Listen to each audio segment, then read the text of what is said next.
आइए जानते हैं आज की कुछ प्रमुख अंतर्राष्ट्रीय खबरों को। उससे पहले एक नजर आज के हेडलाइंस पर। वैज्ञानिकों ने की भारत में फैले कोरोना वायरस के अलग क्लस्टर की पहचान। जेसिका मर्डर कांड में पैरोल पर जेल से कई बार निकला था मनु शर्मा। दिल्ली आने वाले यात्रियों के लिए सरकार ने बदले नियम, अब 7 दिन रहना होगा होम क्वारंटीन। गर्भवती हथिनी को फल में पटाखे खिलाकर मारा, अनुष्का श्रद्धा समेत कई सितारों ने दोषियों के लिए मांगी कड़ी सजा। कैरी मिनाती ने पैशन के लिए छोड़ा था स्कूल, आज 20 साल की उम्र में ही कमा रहे इतना।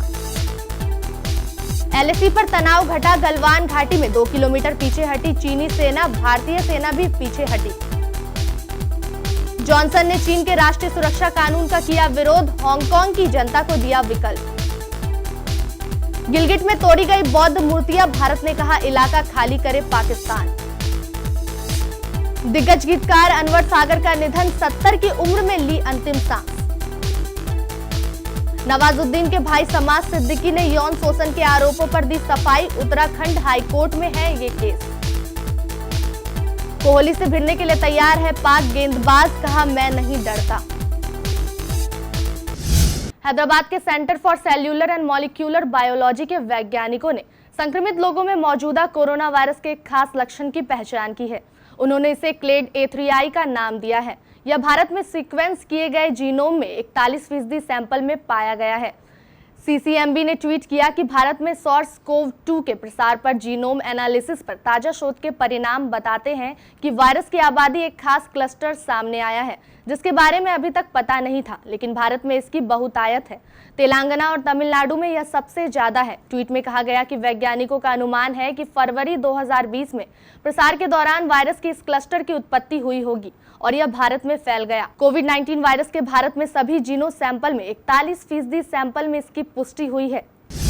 जेसिका लाल हत्याकांड के दोषी मनु शर्मा को 17 साल बाद आखिरकार जेल से रिहाई मिल गई, लेकिन इससे पहले भी उसके अच्छे आचरण की वजह से वह कई बार जेल से बाहर आया था और वापस गया।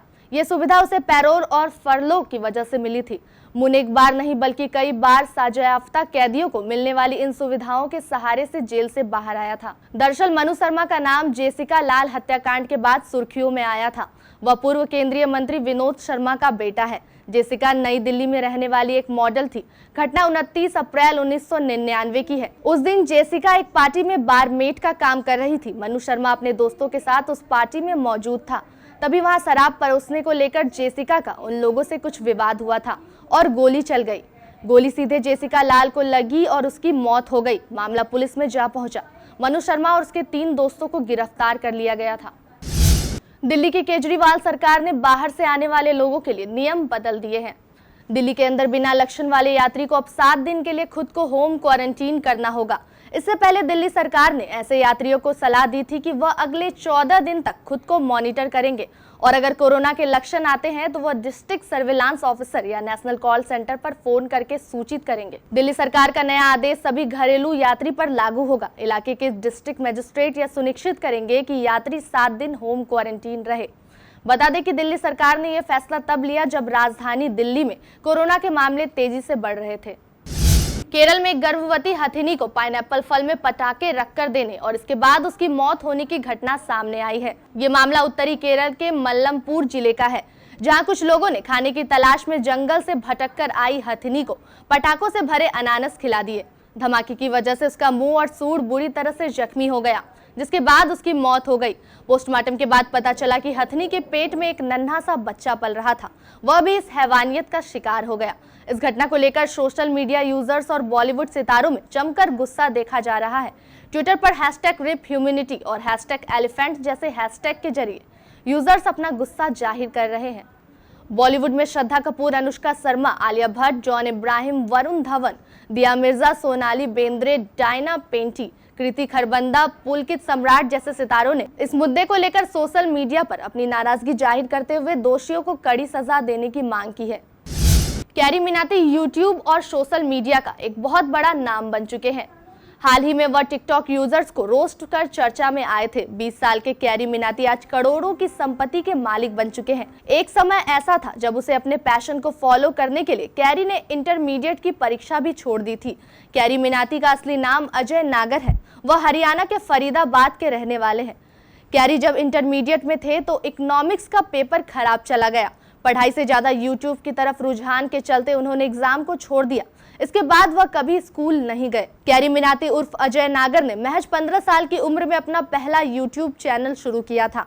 हालांकि तब वह ज्यादा सफल नहीं हुए थे। असफलता से हार ना मानते हुए कैरी ने इंटर की परीक्षा छोड़ने के बाद कैरी देओल नाम से एक यूट्यूब चैनल स्टार्ट किया। इस चैनल में वह कई स्टार्स की मिमिक्री करने लगे। धीरे धीरे उनके फॉलोअर्स बढ़ते गए। कैरी को असल मायनों में पहचान तब मिली जब उसने कुछ सालों बाद जाने माने यूट्यूब भुवन बाम को रोस्ट किया। उसके बाद उसके सब्सक्राइबर तेजी से बढ़े। लद्दाख की गलवान घाटी में भारत और चीन की सेनाएं कुछ पीछे हट गई है। रिपोर्ट के मुताबिक चीनी सेना 2 किलोमीटर और भारतीय सेना अपनी जगह से 1 किलोमीटर पीछे हटी है। यहाँ के फिंगर 4 इलाके में कई हफ्ते से दोनों देशों की सेनाएं एक दूसरे के सामने डटी हुई है। गलवान घाटी के 4 फिंगर इलाके में भारत और चीनी सेनाओं के बीच कुछ दिनों से तनाव बना हुआ है। यहाँ का पैंगोंग इलाका सबसे ज्यादा विवादों में है। 6 जून को दोनों देशों के बीच जो बैठक होने वाली है उसमें पैंगोंग पर ही ज्यादा फोकस रहने की संभावना है। चीनी सेना फिंगर 4 इलाके में कई हफ्ते से डटी हुई है जो भारत के नियंत्रण में है। ब्रिटेन के प्रधानमंत्री बोरिस जॉनसन ने चीन के राष्ट्रीय सुरक्षा कानून की निंदा करते हुए कहा कि यह 1984 के समझौते का उल्लंघन होगा। इससे चीन अपने अंतर्राष्ट्रीय दायित्वों से भी पीछे हटेगा और उसकी अंतर्राष्ट्रीय छवि धूमिल होगी। उन्होंने चेतावनी भरे लहजे में कहा कि अगर चीन का यह कानून अमल में आया तो ब्रिटेन मौन नहीं रहेगा। उन्होंने जोर देकर कहा कि इससे चीन की प्रतिष्ठा बर्बाद होगी और उसका एशिया की अर्थव्यवस्था पर प्रतिकूल असर पड़ेगा। गिलगिट बाल्टिस्तान में एक बौद्ध स्मारक में तोड़फोड़ करने की खबर सामने आई है। रिपोर्ट में कहा गया है कि स्मारक में मूर्तियों को तोड़ा गया है। अब इस घटना पर भारत ने पाकिस्तान के समक्ष कड़ा ऐतराज जताया है। विदेश मंत्रालय के प्रवक्ता अनुराग श्रीवास्तव ने कहा कि पाकिस्तान प्राचीन सभ्यता और संस्कृति धरोहरों पर हमले रोके। उन्होंने कहा कि भारतीय बौद्ध स्मारक पर तोड़फोड़ और मूर्तियों को नुकसान पहुंचाने को लेकर पाकिस्तान के समक्ष चिंता जाहिर की है। विदेश मंत्रालय ने यह भी कहा कि पाकिस्तान जितनी जल्दी हो सके वह इलाका खाली कर दे। बॉलीवुड के दिग्गज गीतकार अनवर सागर का निधन हो गया। वो 70 साल के थे। बुधवार को मुंबई के कोकिलाबेन धीरूभाई अंबानी अस्पताल में उन्होंने अंतिम सांस ली। 80 और 90 के दशक में अनवर सागर ने अपनी कलम से बॉलीवुड को कई यादगार गाने दिए। अक्षय कुमार और आयशा जुल्का का स्टारर फिल्म खिलाड़ी का गाना वादा रहा सनम उन्होंने ही लिखा था। इसके अलावा उन्होंने याराना, सलामी, आ गले लग जा और विजयपथ जैसी फिल्मों के गाने लिखे। अनवर सागर ने 90 के दशक में करीब सभी बड़े संगीतकारों के साथ काम किया। उनमें नदीम, श्रवण, राजेश रोशन, जतिन, ललित और अनु मलिक जैसे संगीतकार मुख्य हैं।